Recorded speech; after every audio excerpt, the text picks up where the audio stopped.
এই গ্রামটার মধ্যে এত আতঙ্ক ছড়াইছে শুধু আগুন। গত 2 মাসে 13টি অগ্নিকাণ্ডের ঘটনা ঘটে একই গ্রামে। এ নিয়ে আতঙ্ক সৃষ্টি হয়েছে ঠাকুরগাঁও সদর উপজেলার রুইয়া থানার ঘনি মহেশপুর গ্রামে। এমন রহস্যজনক অগ্নিকাণ্ড এড়াতে বাতি জ্বালিয়ে রাত জেগে পালাক্রমে পাহারা দিচ্ছেন স্থানীয়রা। কিভাবে এমন রহস্যজনক আগুন লাগছে কেউ তা বলতে পারছেন না। এই গ্রামটার মধ্যে এত আতঙ্ক ছড়াইছে শুধু আগুন। এখানে আমাদের হঠাৎ করে আগুন লাগে, কিছুদিন ধরে প্রায় 2 মাস যাবত হঠাৎ করে আগুনের মানে কোনো ইয়া পাই না, হুদিস পাই না, কে লাগায় কে হারা লাগায় কোনো হুদিস পাওয়া যায় না। কিছুদিন পর এর ঘর, কিছুদিন পর ওর ঘর, এভাবে 12-13টা ঘর জ্বলে গেল। আমার ঘরের পাশেই আগুন 3 বার দেওয়া হলো। 3 বার আমার শোয়ার ঘরের পাশে খড়ি ঘর ছিল, ওই খড়ি ঘরে আগুন দিছে।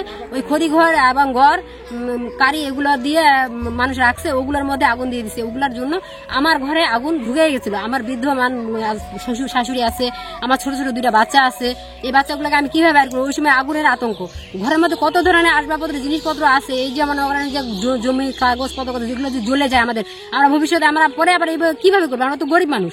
কিন্তু এইভাবে আমাদের যে ক্ষতিগ্রস্ত গুলো হচ্ছে, পাহারা দেই, চারিদিকে বাতি দিছি কারেন্টের, তারপরে পাহারা দিয়ে কুলায় উঠতে পারতেছি না। মানুষ এত আতঙ্কের মধ্যে, বাচ্চা কাচ্চাগুলো লেখাপড়া করতে পারে। একটা বাচ্চা রাত্রে ঘরে পড়তে বসিলেও একটা লোক বসে থাকার লাগে, এইরকম অবস্থা হয়ে যায়। আতঙ্ক, বাচ্চাগুলো পর্যন্ত আতঙ্ক হয়ে যায়। যাহা বেলাটা ডুবলে আর কি ভয়ঙ্কর লাগে, আতঙ্ক লাগে। যেগুলো যদি একটা বাচ্চা যদি খালি ইয়া করে, কাইমাই করে, তাই আমাকে খুবই আতঙ্ক লাগে, বুকের কাঁপে। কথাটা আগুন লাগলো খুবই। ওই দিনকে আমার আগুন হলাইছিল, আমি নিজে দিচ্ছি। কারেন্টটা চলে গেলেই মানে মানে ধরেন যে আমার বুক কাঁপা ধরে, এরকম যখন আগে আগুন লাগে গেল। 2 বার লাগছে, আমার চাচার বাড়িতে 3 বার লাগছে, আমার মামাতো ভাইয়ের বাড়িতে 1 বার, তারপর আমার বাড়ির পাশে ওদিকে 2টা, আরো এভাবে রোডের ওদিকে উত্তরা থেকে ওদিকে 3টা। 2 মাসে চাচা মোটামুটি 12 থেকে 13টা আগুন, একদিনে লাগিছে 3টা। সে মনে হয় এই পাশে আগুনটা নিবায় হেনে একটু 10-15-20 মিনিট অপেক্ষা করি, ফের আবার দেখি এক সাইডে আগুন। এভাবে 12-13টা আগুন, মানে কে বা কাহারা যাচ্ছে। এখন আমাদের ছেলেগুলা ফের একটু ওই পহরাও যাচ্ছে, পহরা দেওয়ার পরেও কিন্তু ওই মানুষটাকে ধরা যাচ্ছে না।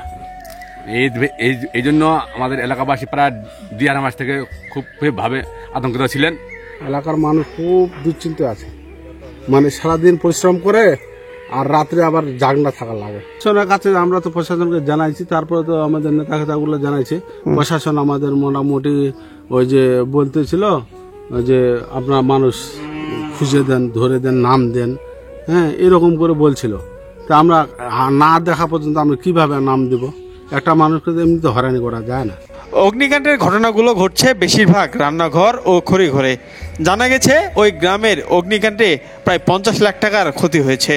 প্রশাসনের কাছে বিষয়টি দ্রুত সমাধান চেয়ে শান্তির ঘুম চান ঘনি মহেশপুর গ্রামের বাসিন্দারা।